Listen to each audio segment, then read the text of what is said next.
Number 1. The Outhouse.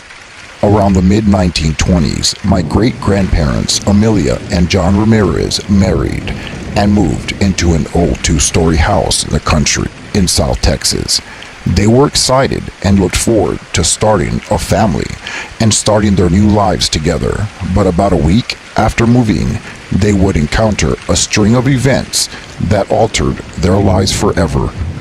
My great-grandmother said they would hear noises around the house that she couldn't explain. One night, they heard something walking on their roof. They would also hear something walking around their house in the early morning hours. John would come home really late, around 9 o'clock p.m. Amelia, my great-grandmother, dreaded being alone in the house. Everything changed for the both of them one night, around 3 o'clock in the morning, when John needed to use the restroom and had to go out to the outhouse. Just for context, an outhouse was a restroom that was outside the house, so people would have to go outside to use the restroom.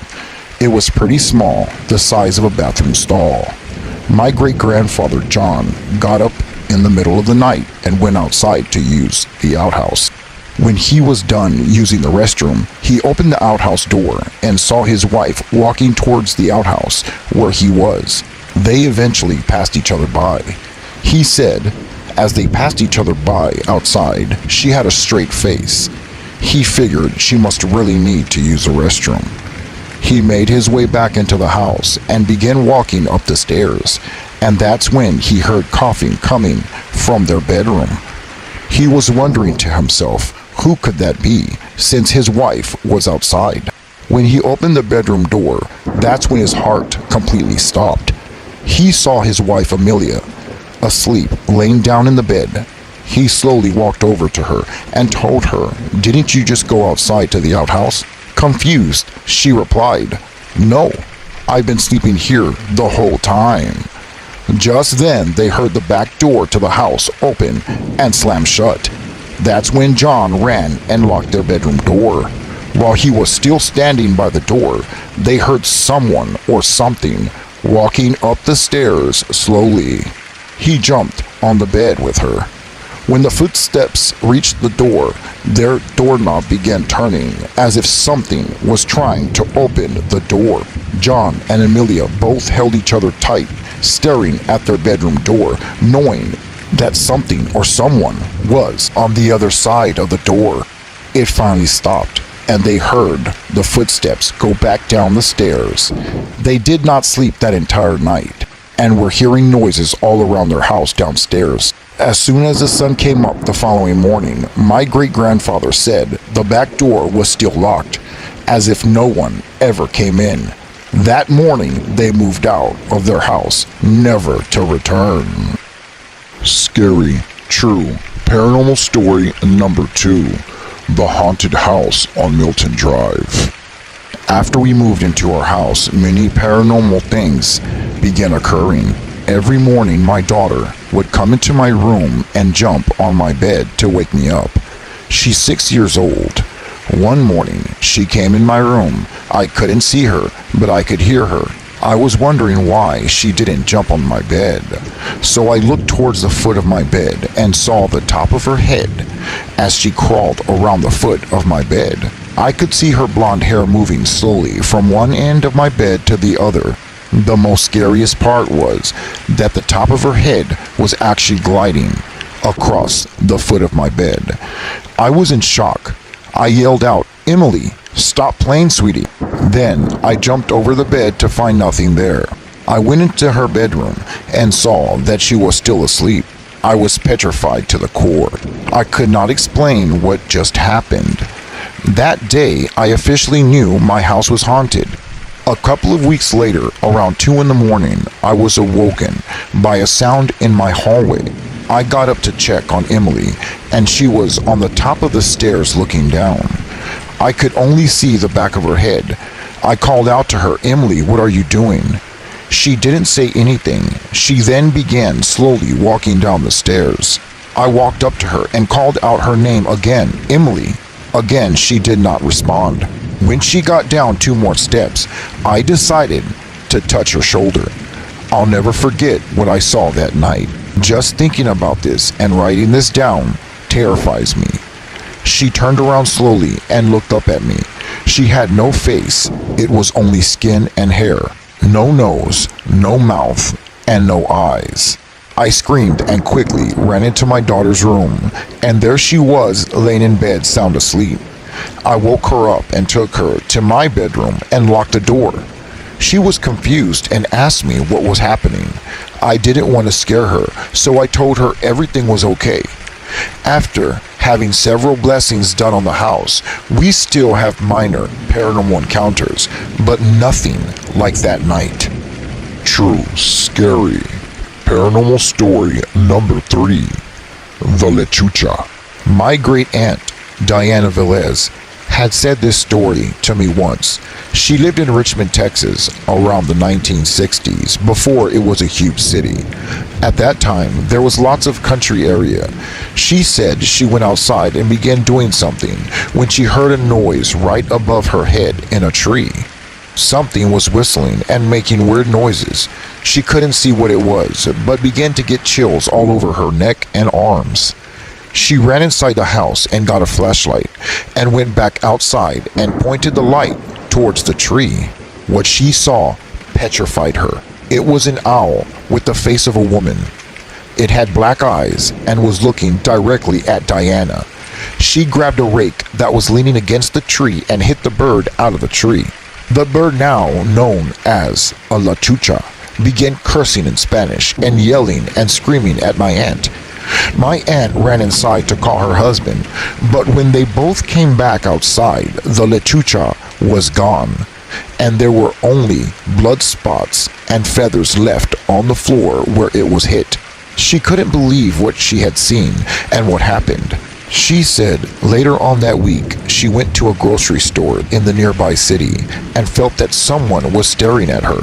She said she turned around, and at the front door of the grocery store, there stood a woman dressed in all black with black hair.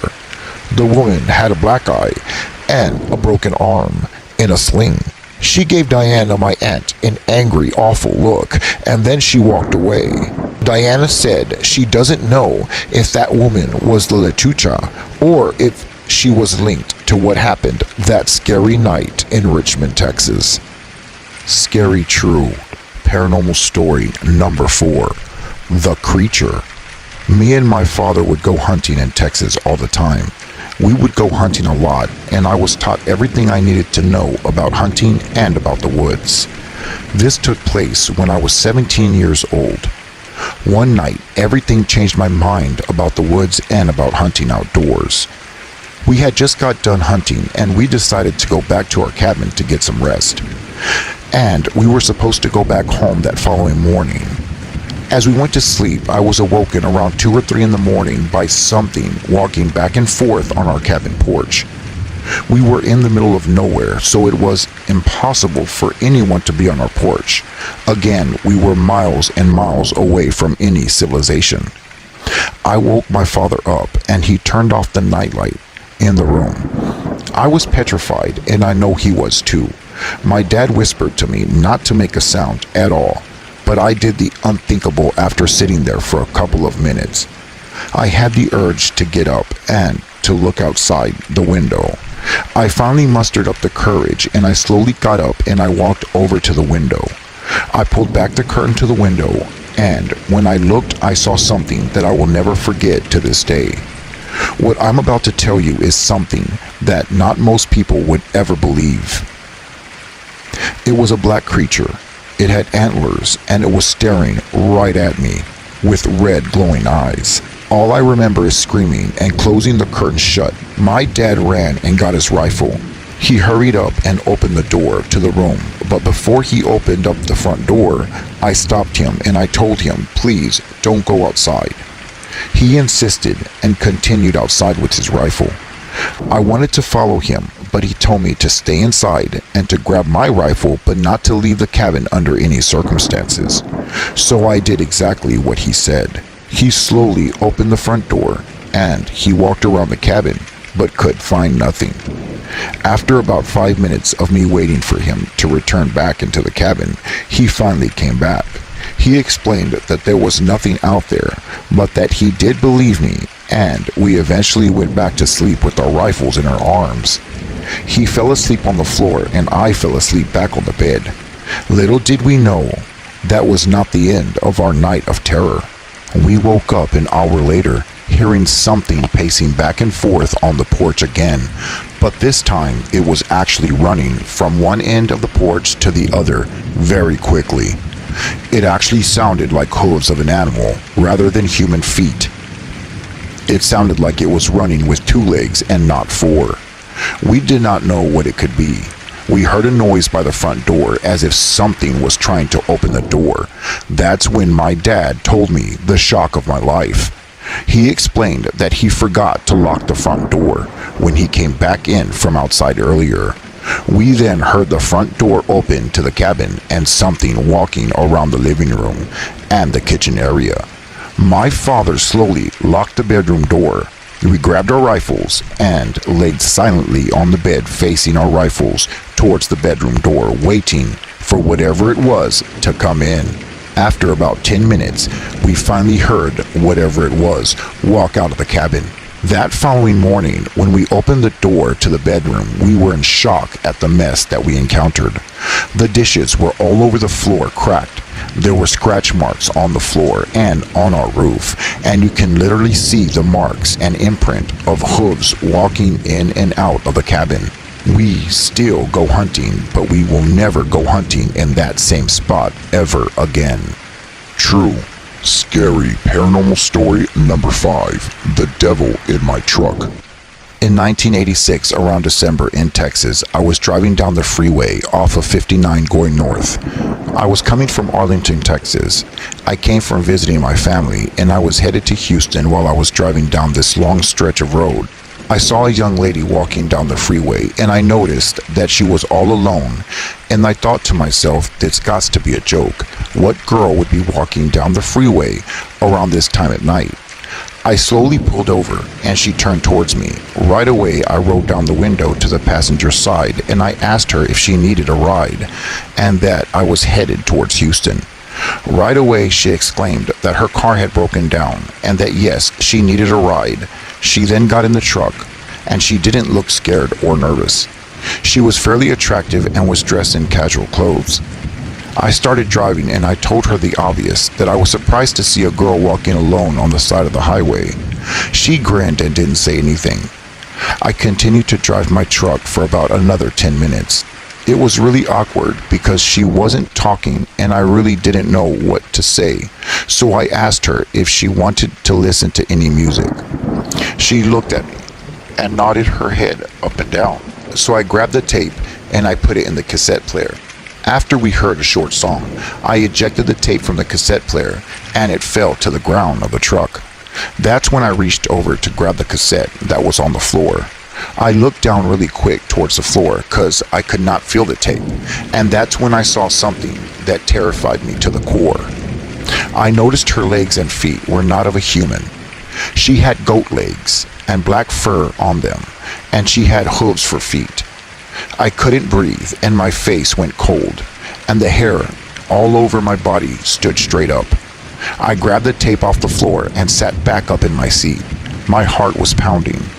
I slowly looked over towards her and noticed she was staring right at me, grinning.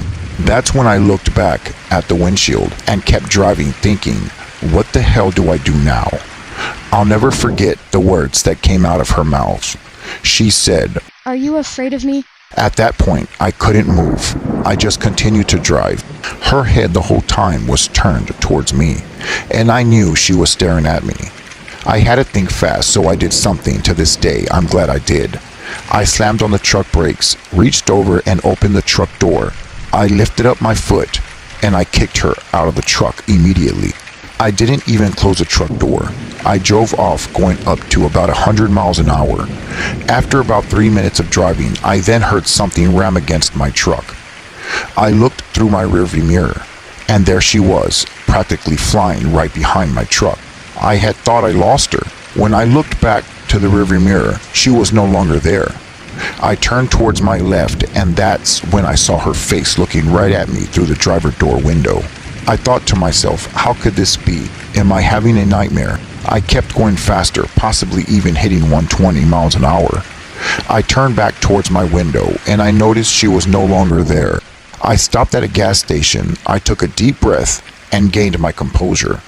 To this day, nothing comes close to what I experienced.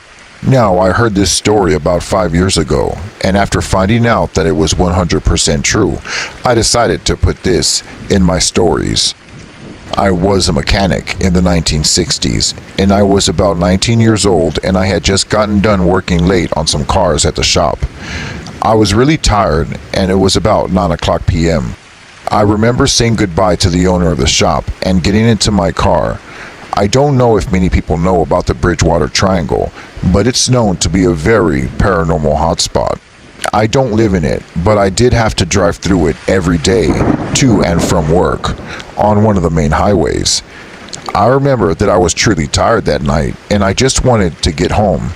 I was driving down the highway and it was surrounded by woods on both sides. It took me about 15 minutes to get home, and at this time I was already about 5 minutes into my drive when I noticed that the light above my head started flickering. I didn't pay much attention to it, and I kept driving.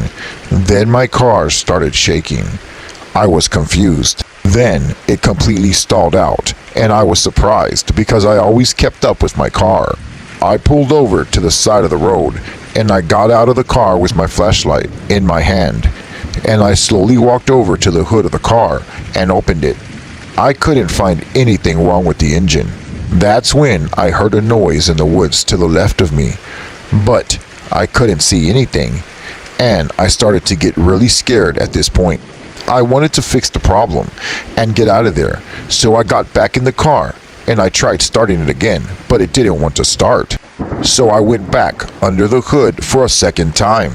As I flashed my light at the engine, trying to find where the problem was coming from, is when something huge knocked me down to the ground. I fell straight down, flat on my back. My flashlight rode away from me, and I couldn't see anything. I just felt something on top of me. Whatever was on me was scratching me and punching my face over and over. It was also cursing at me and saying horrible things. I just remember screaming for my dear life.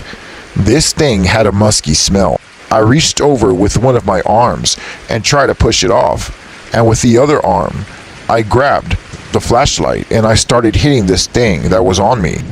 I finally got a good look at what was on me, and what I saw terrified me to the core. It was a creature with a cheetah's face and small antlers. Its eyes were glowing red, and it was covered in black fur. It had huge claws.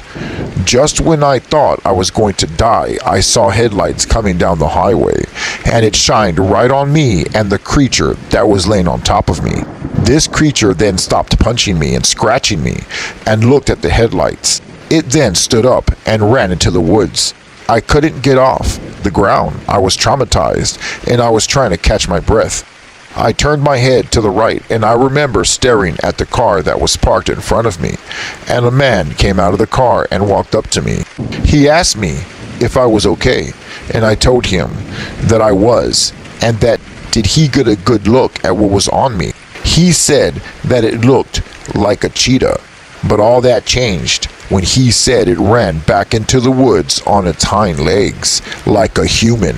I am now 64 years old, and I would never second guess my story. It really did happen to me, and I'll never forget it. Story number 2, The Imaginary Kid. When I was about 11 years old, my dad was in the military, so we moved around a lot from place to place. I hardly ever had the chance to make friends, especially when we were constantly moving from state to state. We finally settled into a neighborhood. I would ride my bike around the block and basically would try to find something to do. One day, I was riding my bike and there was this kid that was standing on the sidewalk. Something drew me to him.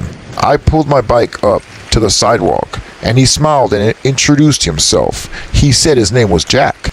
We made friends very quickly. I asked him where he lived and he pointed to the house right behind him and he told me that's where he lived. It was a really big house and it looked really old and Victorian-like. He lived about 10 or 11 houses away from my house. I started going over to his house a lot, and we would always play outside. He would never let me inside his house. I would always bring my toys because he never had anything to play with. Even when I brought my toys, he would never want to pick them up or play with them. He would always use his own hands. There were many times that we played cops and robbers or cowboys and Indians, and he would be excited about me bringing my toys over. But again, he never picked them up. I decided not to make a big deal about it because he was a really cool friend. Everything came crashing down one day. One hot day, while we were playing outside, I got really hot and thirsty, and I asked him if there's anything that I could drink, even a glass of water from his house. He said there's no way he can get it for me. I asked him why, and he said because there's just no way that he can get me a glass of water. I remember getting really upset and asking him why can't he just ask his mom if I can get a glass of water. Again, he said no, I just can't. I remember at that point getting extremely upset. That's when I jumped on my bike and I left him there, and I remember riding back home. A couple of weeks went by without me playing with him. It came to a point to where I got really bored one day, and I got on my bike and I remember riding down the sidewalk.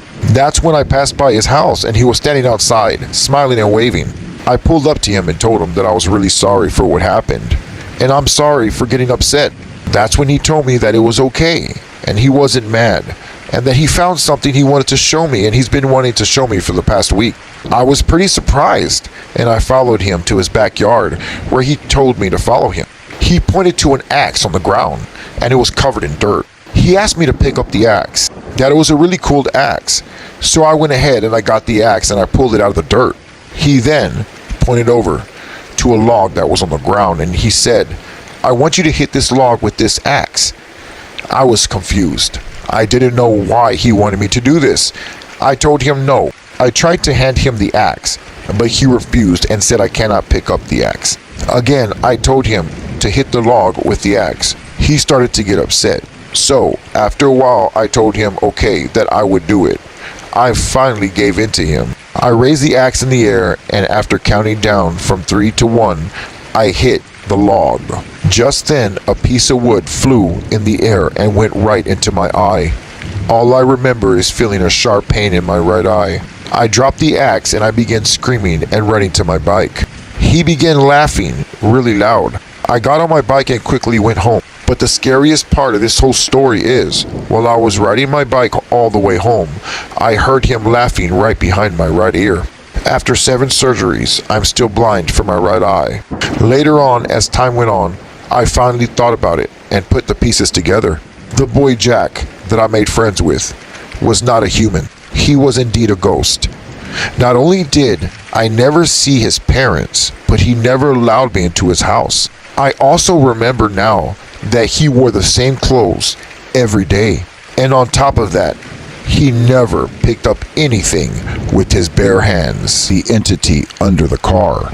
In 1990, me and my family went on vacation to visit family in Mexico. While we were there, we went shopping and visited some friends and family members. We spent about 4 days over there, and we were finally heading back to Texas. I remember we filled up our gas tank and started our drive back home.